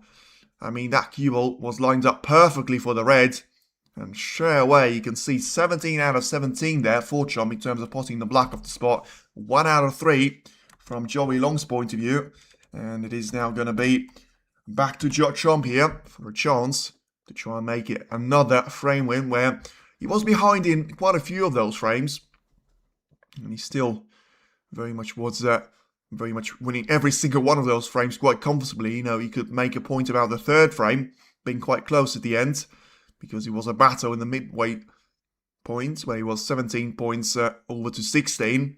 And even at that point, it was Trump that was able to take the second chance there and dominate the remainder of the frame. Now, the fact that he had the black over the pocket certainly helped him because of the way that he had to approach the cue ball with the rest. Now, getting himself lined up for this red to be taken now into the right middle. So he should have the ability to try and play the shot through the cue ball. Get himself lined up for the blue to be taken now into the left middle. And it is now going to be, once again, just one shot away from Trump to be ahead in this match yet again. Just thinking about trying to hold the cue ball back for those reds for the time being. And then when the chance comes, you always can make slightly more of chaos on the table there, as long as it's going to be controlled for him. In terms of still being lined up for the next color of red that he has to play for. And once again, it's a little thing there, but it's still a very nice shot that he played, because he could have easily made this one go horribly wrong for him and get stuck on not being on the black. You know, that puts you into a bit of thinking process. Maybe you should play for the blue. And in the end, Trump is able to use loads of side spin to bounce that cue ball away past the combination of reds and get himself lined up perfectly on the black to be taken. That was a couple of shots ago, was I was explaining all that thought process, which probably was done by Trump in a split second or so. He's managed to take another red and black combination. Now about to take it with a pink and, well, using the entire pocket, but clearly doing that on purpose, just to give a bit of room there for the cue ball to travel further away from the red that is about to be taken into the right corner. And in the meantime, whilst the referee is going to try and respot this one, it is going to be a 4-0 gap for Shaun Murphy. So, I mean, as much as he was close, it wasn't quite close enough for Zhang, that is still yet to make his first 50-plus break of the entire match, really. Murphy is able to make the first century of that encounter as well, of 120 points in the second frame, I feel like it was. Something that probably is going to be the only thing that has been missing from Trump. You know, didn't really have a chance to go for a maximum, which, you know, it's always going to be down to a bit of luck at the start of the frame. Now it is going to be the waiting point for the century. Let's see if it is going to be over at this frame, because, as I say, he's got all the points that he needs. He's got 83 up ahead of himself. In fact, he's got exactly the number that he will need to try and make it identical break to the one that Murphy has made. But you'll need a lot of those reds to be taken with a black. And straight away, that's not going to happen here as he plays for the blue. And by the way, I mean, hasn't really played a good shot here, because he's going to be very straight on the blue. And if anything, he's still slightly underneath the sort of on the wrong side of the blue here. So just goes for a backspin shot, leaves that cue ball to be choosing from two reds that he can take into the right corner. One is more difficult, but has got the position pretty much sorted for himself. And the other one, well, we may well get that cue ball to be heading into the remaining four reds, which at this stage is not really something that Trump needs. So he's taken the one which was an easier pot, and he was able to judge the pace of the cue ball and the contact that he made with one of these reds. Once again, absolutely brilliantly. Simple yet effective there. Probably has to be the way to describe the performance from Trump, because, you know, he didn't really do any spectacular shots there, but he never really had to as well. And he was all about just accumulating all of those good shots there, and at the same time making them work really well for himself. Now then, as he takes the red into the right corner, gets that cue ball to be closer to the black, and he's now 39 points in between in between Watchalong and Trump. So it's only going to be one more red and black combination, and at that point it will be a 5-0 of a gap, incredibly. I mean, I knew this match was going to be one-sided, and my prediction was actually, if I was going to make one, it was going to be 6-2, but certainly would not have expected for this one to go all the way in Trump's favour. But he's only one shot away now from making a 5-0 advantage, and certainly something that I haven't seen too many times this season is that a first to 6 win by Trump, or by anyone really, when it was a whitewash with the level of snooker going up through the gears. Of course, we've seen Weezer destroy Soundgarden completely in the Masters in the quarterfinal, I think it was, for him to be in the semi-final appearance against Karen Wilson. But apart from that, as I say, certainly has not been the year for that to be the case. And it certainly is going to be the day for that, as Shaun Murphy now has got a 4-0 lead, and Trump about to make it 5-0 lead as well. And we all know what we want now from Trump, because it's a break of 83 points. Do the players in this event score ranking points? Yes, absolutely, and it goes as standard. So once again, 150,000 for the winner, 70,000 for the runner-up, and then it goes 35,000 if you reach the semi-finals, and then you just double and divide it by 2 every single time. It goes even lower than that. But of course, if you don't reach the semi-final, you can't really call this one a successful campaign, because the only round that you're going to win is going to be the first round of the last 16. And if you win 2 of those rounds, you are indeed going to be in the semi-final stage. As now Trump goes for the yellow and green clearance now. So he's on a break of 95 points.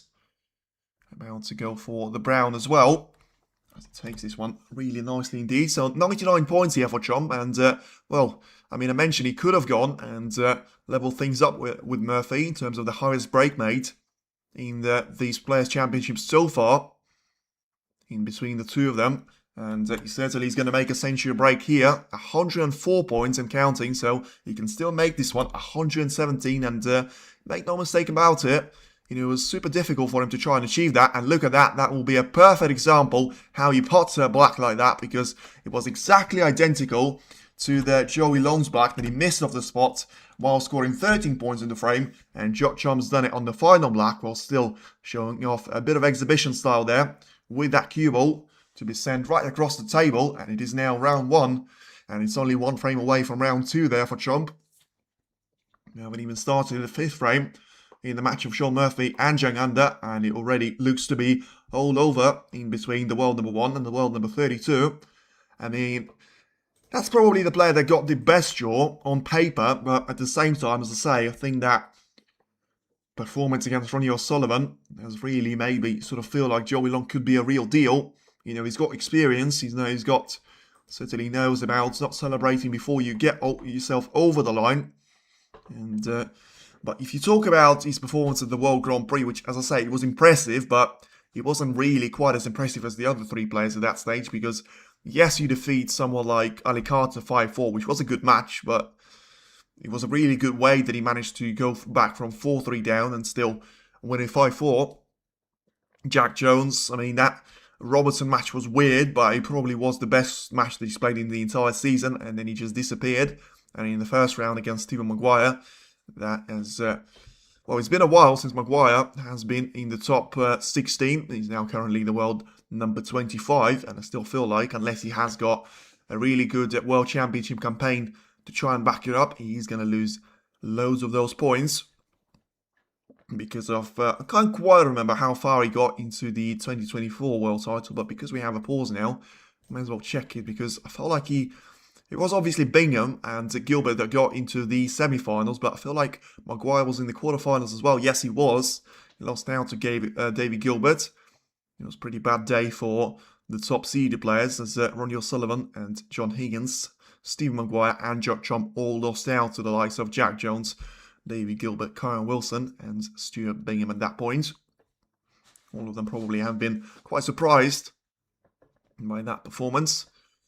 And yeah, you can see now, it is going to be all about the trying to get over the line now for Trump. And it's, I mean, at this stage, you have to say it's when, not if. Because Trump is not going to be able to lose a 5-0 lead that he's got a very healthy advantage of right now. And whatever you say about that Weezer comeback, I mean, Weezer is a player that is able to sort of flick on a switch and all of a sudden you'll be playing better than anyone on the World Snooker Tour. I feel like Joey Long, with all the power and all the game that he has got to his name, I feel like he probably doesn't have that flexibility of his own. So maybe for one last, well, certainly for me, I would expect this to be the last time that he breaks off, because at this stage, it is going to be a 6-0 and very much on the cards there for Trump. And of course, even if it's to be 6-1, it'll be Trump they'll be breaking off for the next frame. But for now, it's a long shot available for the right corner. Seems to be every single time there. After the break-off, we've seen it in frame number 2, we've seen it in frame number 4. And now it is coming up at frame number 6 as well. Which one of the round of 16 matches you're going to call it? Neither of them, because they all finished today, don't they?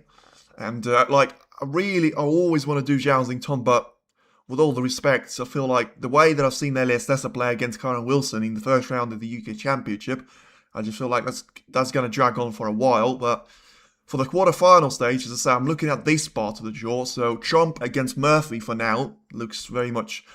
Or not Trump against Murphy, sorry. Trump and Murphy featured. So Trump against either Hawkins or Williams. And in the meantime, it is going to be Zhou Long once again trying to go for a long shot. He got close this time, but he didn't get close enough. And you could see there the Cuba and the red going alongside each other all the way to the top part of the table. And it's one of the simplest introductions that you are going to get, even in today's match format, for Judd Trump. So yeah, the pairings of Judd Trump against Barry Hawkins or Mark Williams, and then Sean Murphy against Zhou Ton, if he is to get past Elias Lesser. That will be the two quarterfinals, which I will certainly keep an eye on and be looking forward to watching there. And therefore, you will also see a stream of that here. And in the meantime, let's see if it is going to be the first whitewash, which I can't remember from Trump. I know he had a couple of those in the German Masters there in the opening couple of rounds, as he now tries to send that cue ball right across the table.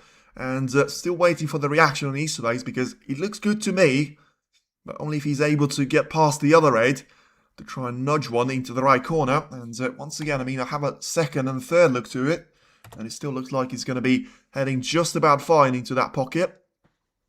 So just trying to get yourself lined up for the pink there to be taken. So a bit of backspin.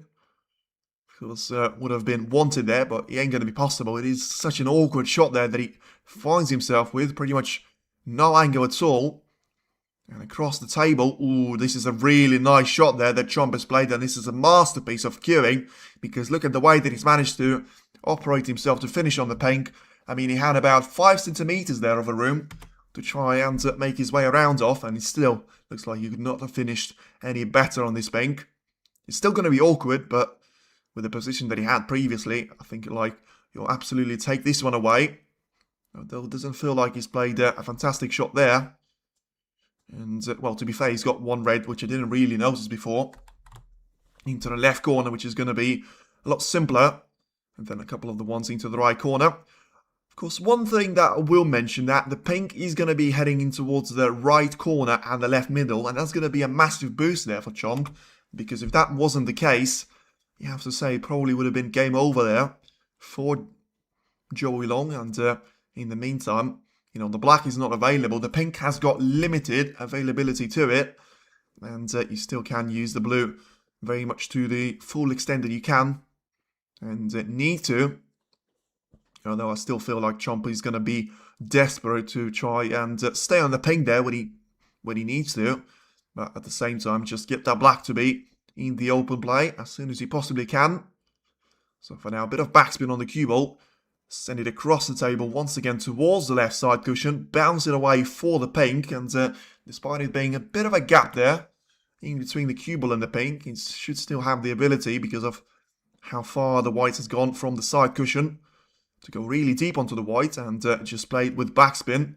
Once again, leaves a bit of the angle on the cue ball, which at this stage may come in handy for him to be taking that red away from the black here. And of course, the problem is, from such an angle, even if you get that red with a perfectly sort of judged contact, it is going to be quite difficult for you to stay on the black here. And that's why, if he can get through to this black, he's just played an absolute cracker of a shot again. Because the way that he was going to be trying to hit this red, he wasn't full ball. He was basically trying to cut it away from the black, whilst keeping control of the cue ball and getting himself lined up for that black to be taken. So once again, it looks like he's going to be struggling for position here. So as I say, I still feel like we haven't seen the brilliant fluency there from Judd Trump for now. Because of, you know, the breaks of 117 points in the previous range certainly will be a very nice addition to him. And the breaks of 69 and 61 to go with it. But it still feels like, you know, the positional play hasn't really been there. But shots like that certainly have. And every single time he seems to have run himself out of position, he just comes away with a brilliant shot like that. And that's why the scoreline is the way it is going to be. feels like Zhou has scored 40, well, certainly scored around 40 points or so since that first frame. And when you talk about a professional player scoring 40 points in last of the 5 frames, certainly has not been good enough from his point of view. But on the other hand, he has been up against the informed world number 1. That he's going to be now just 30 points away from making it his win in the making.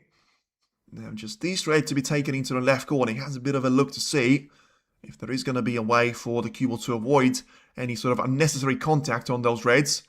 Well, look at that. Once again, perfect judgment of the spin, and needed to kick that in at the perfect timing there for it to be heading towards the reds, and all of a sudden the cue ball is changing direction completely for it to be going straight across and to the top part of the table to finish up quite nicely on the blue. Now 48 points advantage for Watchalong, about to make it 4th break of 50 plus, which I can remember. Don't guarantee that that's all that he's managed to make so far in this match. And ooh, I feel like he's played a bad shot there, because he can still try and take this red into the right middle, but this is going to be quite nasty for him because of the way, you know, this cue ball is going to be sent towards the black anyway, and he needs to try and make his way around this shot. Oh, we had another red, to be fair, into the right corner, which I thought was blocked off by a couple of other reds, and still that shot needed to be made there, and Trump was able to just about stay on the black here. He still needs one more semi-recovery shot there for him to be re-established perfectly with the position. And he rolls the black in super nicely. So once again, another break of 61 plus points. Trump has had a match to remember there in the first round, absolutely according to the rule book for himself. And now just one shot away from making this one on the match ball. It is now going to be the black to go 69 points clear, whilst only having 67 at the table. And yeah, this has certainly been a performance for him to remember, because you know, the way that he's managed to approach this match, you know, Watchalong, yes, he didn't have any of those chances at all, but simply for the way that he was able to put all the struggles of the World Grand Prix behind him, and now just roll onto the scene. New tournament, new me there for him. Still going to be looking for that Welsh Open. Very much looking to be the 4th winner of the Home Nation Series this season. And, well, once again, we're yet to witness one of those players to be winning 2 ranking events in a season.